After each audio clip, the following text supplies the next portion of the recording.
There's still a part of me that wants to, play with He-Man action figures and Legos and I think I like this brother better.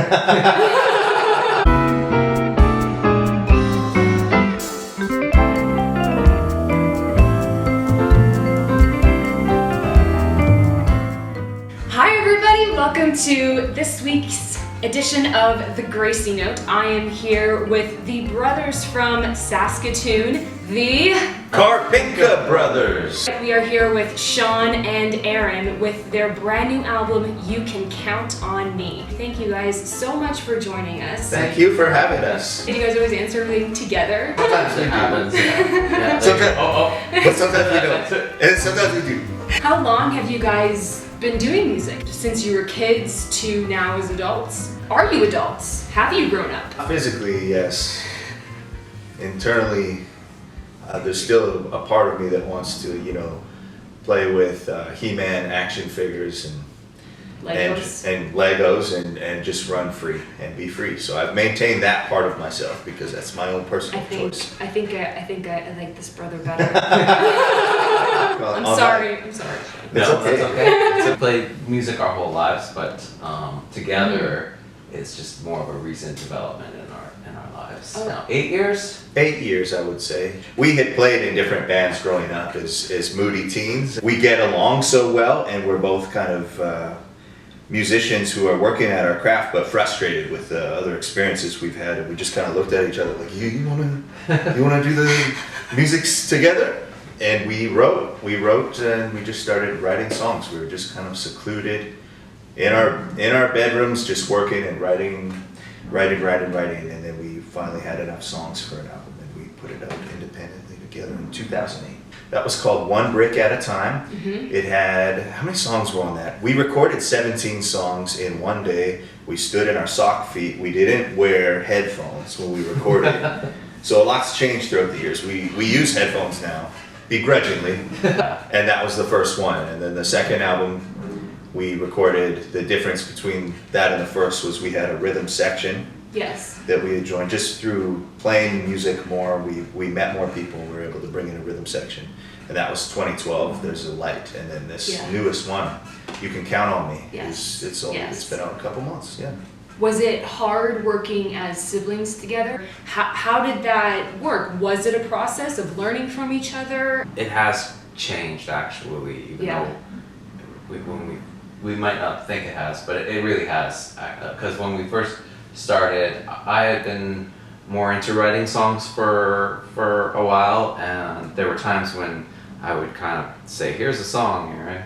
But it's not very creatively fulfilling to be doing that all the time for one brother and be writing everything. And I think maybe that's why siblings don't always get along in creative situations or in bands. I think that's what breaks up most bands, is if it's a band and it's a combined unit like Karpinka Brothers, then you have to have input.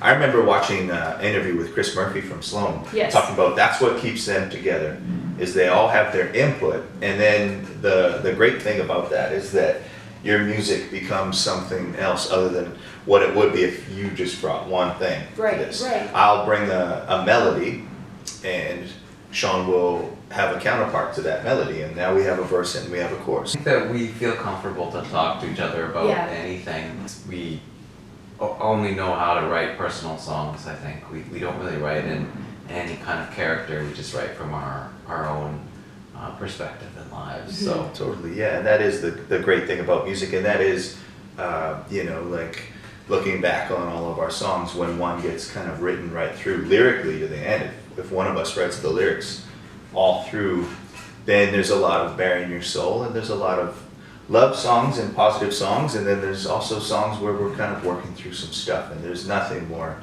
therapeutic than getting it off your chest if something's really been kind of weighing on you. It's really, really healthy to sing about hard times and good times too.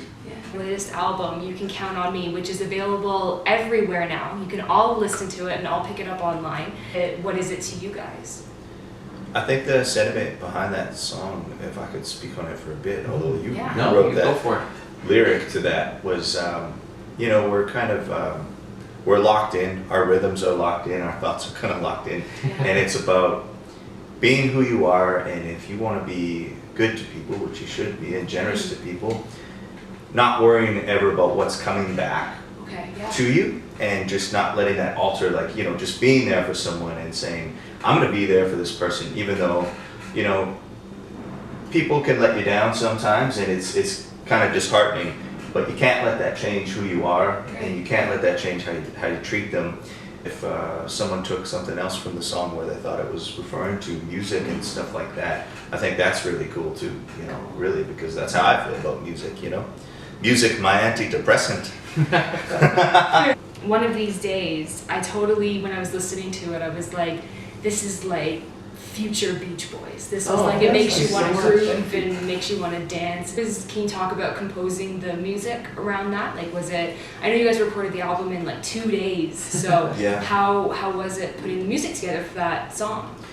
Well, that song was written, it's one of those ones that was written right after we recorded our second one, so we've had it forever. We've had a lot of time to refine it, but it's really, I look at that one as kind of like this straightforward thing of what we do, which is like when you break down what we are musically, we have our bass player Malcolm White, and we have our drummer Dean Summick.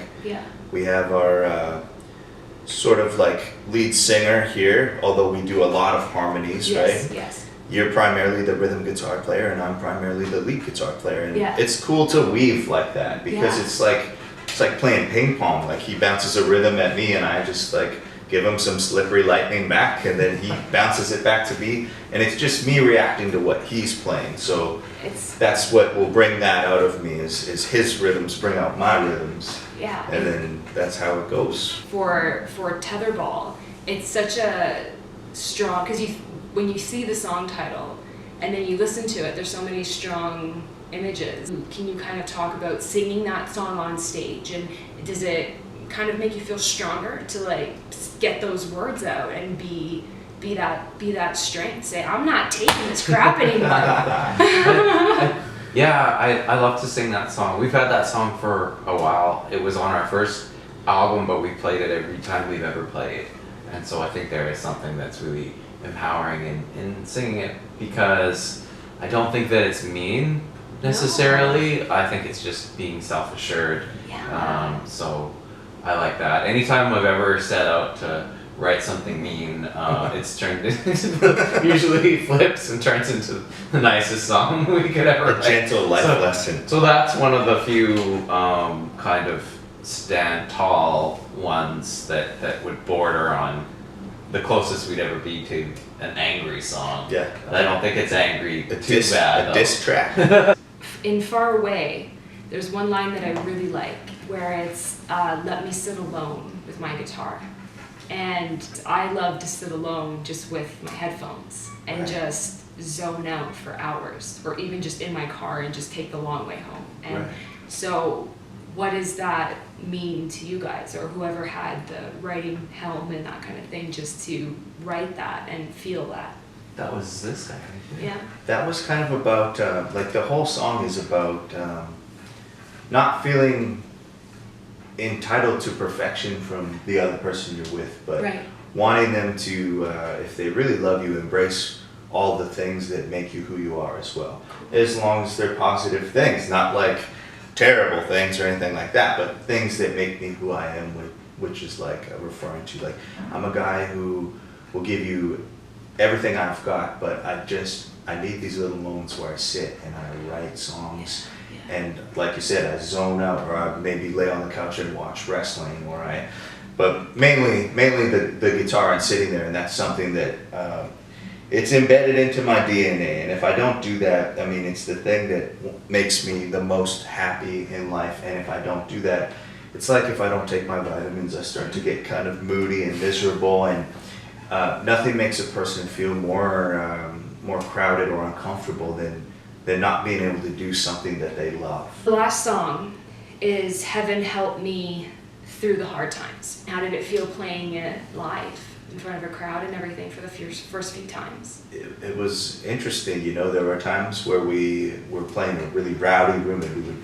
skip over that one, and then we had a really kind of a rowdy show recently, and we were going to skip over it, and someone requested it, so we played it. And I find that even if the crowd is really rambunctious, with that one, they tend to sit back and listen to it, which is really nice, and it tends to get a good response, which is nice. Because I think I'm just like, when you're really bearing your soul, people they tend to be respectful and soak in what you're putting down there. And you know, like that one, I say, like, I'm in a different place now than when I wrote that. So when I initially heard it back on the test pressings of the record, I found it kind of jarring to hear myself in that place, and I found it kind of upsetting, but yet, you know, kind of happy too, because like, look, I moved beyond that. I held on, and there's always hope, and things turn around. You know, people go through rough patches in life, but it's important to stay positive, and the best times are sometimes just right around the corner. So that's kind of what I was alluding to with that. Yeah, just hanging on, and I mentioned going and I'm kind of referring to going out and playing shows, or just being in that musical environment is a big key thing getting me through it. So yeah. Thank you guys so much for being on the Gracie Note, and you guys can check out more of the Karpinka Brothers on www.kbros.ca, and we are going to be right back with a special performance from the brothers, and you will see that by clicking right here.